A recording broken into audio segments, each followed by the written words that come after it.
Hello friends, welcome to this third episode of Growing for Life. Now in this episode I want to look at 5 different vegetables that you can grow, and I've picked them based on sort of 4 criteria really. So one is the ease of growing them. Secondly is the abundance that they give. Thirdly is their nutritional value, and fourthly is space. The first vegetable I want to look at is the humble potato. This is a staple crop in many countries, including here in Latvia. It's grown and then stored to see through the winter and used in many dishes. The potato is a really great crop actually. In fact, if it was the only thing you could grow, it's well worth growing because you could survive on it for many months. You couldn't survive on it forever. In fact, no one vegetable will give you everything you need. But yeah, a few months you could get away with it. It lacks protein, and that's the main issue with it over a longer period. But apart from that, it's high in fibre if you eat the skins. It does supply you with the 9 essential amino acids, which your body can't produce itself. So that's the potato, and it's very easy to grow. If you look at the other videos that I've done with the no dig method, root stamp method, that shows you how easy it is. You don't have to dig into the ground like you may think with a potato. So secondly, we've got beans. Now beans come in all sorts of varieties. I've got a selection of beans here. I've specifically picked climbing beans here. The reason I've picked climbing beans is because of the space issue. Beans come in 2 types. You have dwarf beans and you have climbing beans. And the beauty of climbing beans is it utilises vertical space, so you can grow upwards and use that space above the ground. But of course, beans can be cropped. These are runner beans. Beans can be cropped as green beans, and then you can eat them fresh as green beans or freeze them. Lots of nutrients there, and of course you can let them mature on the plant and then pick them and store them as dry beans. Again, you can eat them as dry beans, and then you can store them throughout the winter, so it will give you sustenance throughout the future months. Lots of protein, lots of fibre in the dry beans, lots of other vitamins and minerals stored within the both types of beans. So really good for nutrition, great for utilising vertical space, and pretty easy to grow, to be honest. So yeah, that's beans. Of course you can grow dwarf beans as well, but then you don't take advantage of the vertical space. So next on my pick of 5 is chard, and I will cheekily include spinach in that as well, but because they're related together.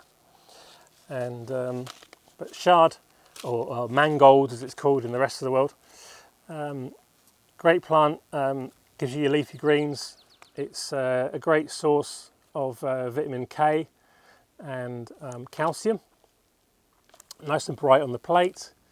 Other minerals as well, and this is a great plant because you plant it once and then you pick from it and it keeps growing back if you pick it carefully from the leaves on the outside, and the plant will keep growing back and it will grow throughout the year. And in fact, we've managed to grow it all through the winter as well keeping it in our greenhouse.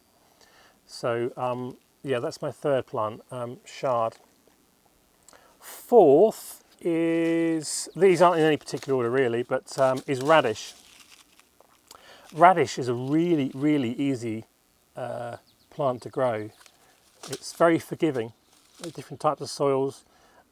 It will withstand some cold weather as well, and it's absolutely packed full of vitamins and minerals, and E, A and C packed full, and K and B, and it's high in antioxidants as well.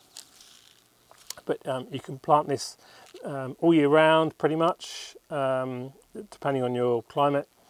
but it's very quick to crop as well. So it's about, I think, 30-40 days to crop, so you can plant it many times, and there's many different varieties as well. I'm not overly keen on radish, but I've been told that if you roast it, it's really changed the flavour, and it's an absolutely fantastic roasted, so I'm looking forward to trying that this year. And in fifth is butternut squash. Now, the great thing about the squash and pumpkin family is that you can grow these and keep them throughout the year. They all, not all squashes can be kept for many months. The summer squashes won't, but the winter squashes, like butternut squash, they have a thick, waxy skin, and that allows you to keep them in a sort of a cool, dry room, and they'll keep right through the winter. We still have squashes now and pumpkins kept from last year. Great in soups, great roasted. Lots of different, again, vitamins and minerals, not particularly high in carbohydrates, things like that, but you should have your potatoes stored for that. It's got more potassium in it than a banana, gram for gram. And yeah, and the reason I really kept this is because of keeping it for those hunger months, as they call them, after Christmas. Fairly reasonably easy to grow, does like quite fertile soil, so you'd need to put some extra fertilizer down, some manure is great, and that kind of thing. So they are my 5 picks, as it were, and most of them you can get going now, if not outside, certainly inside. And radishes you can get planting straight away. Beans you might have to wait a little bit. Potatoes, about the right time now to get them down, and they'll crop during sort of late summer. You'll be able to pick them up. And butternut squashes you can get going a bit later, and obviously you harvest those towards the autumn, winter. Lots of other things I could have mentioned, like carrots, kale, but they didn't quite make the top 5. If there's a top 10, then certainly they would make it. And so yeah, I could do another video with another 5, but let's keep it simple. I recommend you getting going on those 5 things, and yeah, and thanks for watching the video. I hope you're enjoying the series. I need to go get cracking on the next video now. So if you like the video, give us a thumbs up. Please subscribe to the channel. Please share the videos and with your friends. And again, thanks for watching. I'll look forward to seeing you in the next video.